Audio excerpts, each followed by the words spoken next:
second part. So now I want to talk about the actual day of birth. What can you do to live with those contractions? Wow, really, I'm Finland and it's warm. Whoa. I was making a video just a moment ago and there was this huge waves that my camera almost fell into the lake. So let's see if I get a moment of calm now. Okay, so the day of birth, what can you do to live with those contractions and maybe even enjoy them? First, the environment in which you are dilating. So think about it as set it up the same way as you would to seduce, to make love, to have an orgasm.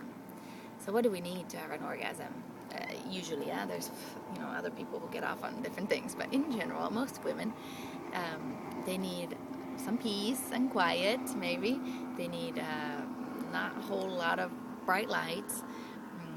They need to not feel observed.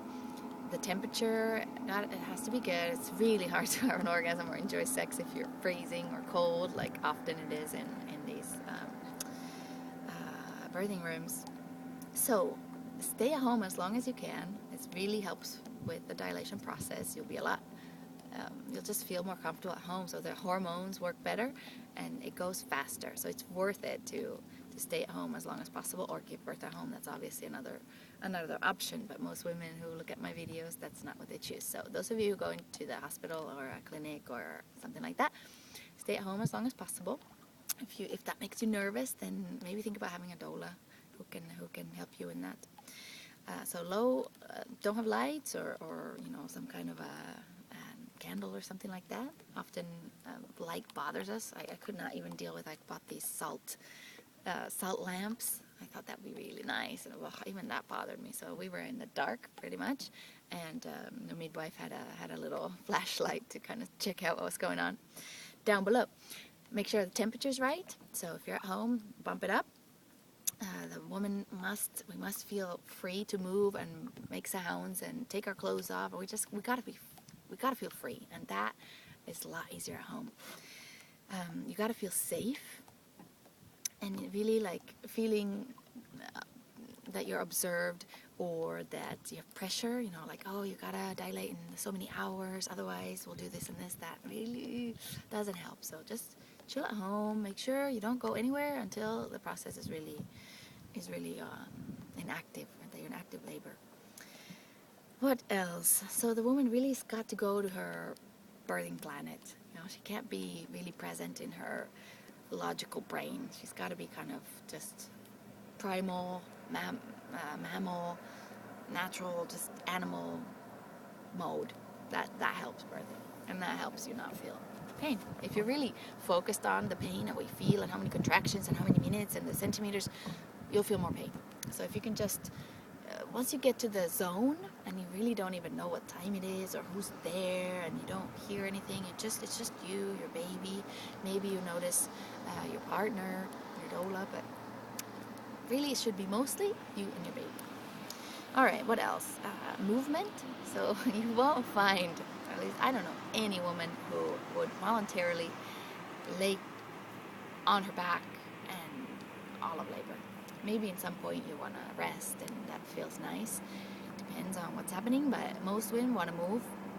Maybe moving, maybe with the ball, maybe hanging, maybe dancing. A lot of these kind of movements with the pelvis are nice. Depends on how the baby's positioned and you, but it's nice to do all those things during pregnancy and practice. And then the day of the birth, they just kind of come out by themselves. Often these movements are rhythmic, kind of ritualistic. Often they include the voice. That's probably one of the secrets, really. At least where I live, women maybe even think that they're not allowed to make a whole lot of noise. That maybe that's being uneducated or not uneducated, impolite. That you need to kind of not bother other people, but it's a pity as well because using your voice during birth can be super powerful in helping with the pain. So usually there are sounds that you might hear like these kind of sounds that just help, and they help you have a longer exhalation, which helps with pain as well. And So just let it come out if it comes. And we're not talking about screaming, even though at the end of birthing, when things are really intense, the sounds are quite animalistic. Hey, we've got some waves. This is nice. Not too bad though. Maybe I won't lose my camera this time. I should put a string on it or something. Maybe I'll hold it. So voice is really, really helpful with the pain. Water birth. Wow. I was in a pool, both of mine. The first one for about 6 hours, and the second one only for 3 contractions. But even just the idea of being able to get into the water was helpful. And for me, there was a before and after. You know, the contractions that I had in the pool, where it was just easier to live with it. You know. So if you don't have I do have some serious waves again. Just a lake in Finland. Also, if you don't have a pool to get into, or a birthing pool, or a tub, so then maybe shower. And if you don't have that, then heat can be nice. So those microwavable packs. I even had a woman in my recent group that used the hairdryer. So with the hairdryer, she put that on her belly and her back.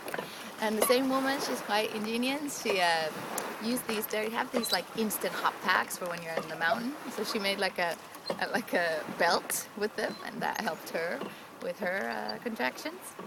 Also touch, so whether it's kind of friction type of touch on the belly or the back or the legs or wherever the woman might feel it or want it. It could be massage. A lot of times women like to have their glutes massage, or the sacral area or low back. Isn't it quite nice? And then there's also pressure.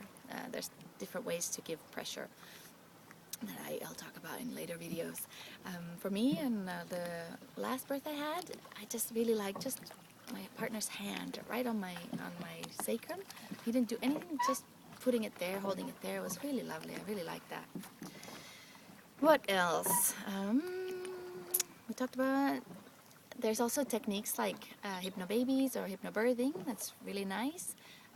Obviously, the more you practice that during pregnancy, the easier it'll be to use it during birth. With my clients, we use some of these techniques. It's really helpful. And affirmations. So some of these techniques, they come with CDs that you can listen to, or you can make your own, or you can just say them yourself as kind of a mantra that this is, come on baby, we can do this, you know, come on down, or whatever it might be. Or I was talking in my second birth. I think I was saying, I can do this, I can do this, I can do this, I can do this, something like that. So lots of different ways that we cope. But really, first it's just, you gotta believe it, you know. Birthing is wonderful. So first believe that you wanna feel it, you wanna be present, you wanna have these amazing feelings that your body goes through, and they're so unique. I think it's a kind of a pity that so many women don't get to experience it. And maybe a lot of them are meant to feel that they, you know, they can't, or they wouldn't want to. And then there's the whole problem of birth being so medicalized that really that lots of the interventions, they actually cause pain. They make things more difficult. So I can't imagine having to give birth without anesthesia. If I had to lay on my back, not move, be quiet, and have people talk to me and touch me and do vaginal exams, and there's no way I could handle all that. So really, like, choose carefully how and where and with whom you give birth, so you can have the environment that helps give birth and facilitates the hormones, and then it's not that painful. You can deal with it. So just choose carefully and stay prepared. Prepare yourself during pregnancy. Be optimally healthy, fit, eat well, hydrate well, and get some new programs into that software in there, so you can believe it all. All right, well, I hope that's been helpful. I'd love to see more of you, so find me on Facebook, download my app called In Shape Moms. On Facebook also, the group is called In Shape Moms, so find me there, or find mine, Kaisa Tuominen. I use that for posting as well. Or, shoot me an email. I coach women from all over the world, so right now it's all full, but, you know, in a couple of weeks, there's some more women giving birth, so just give me an email if you're interested, and I'd love to meet you. Happy birthing. Bye.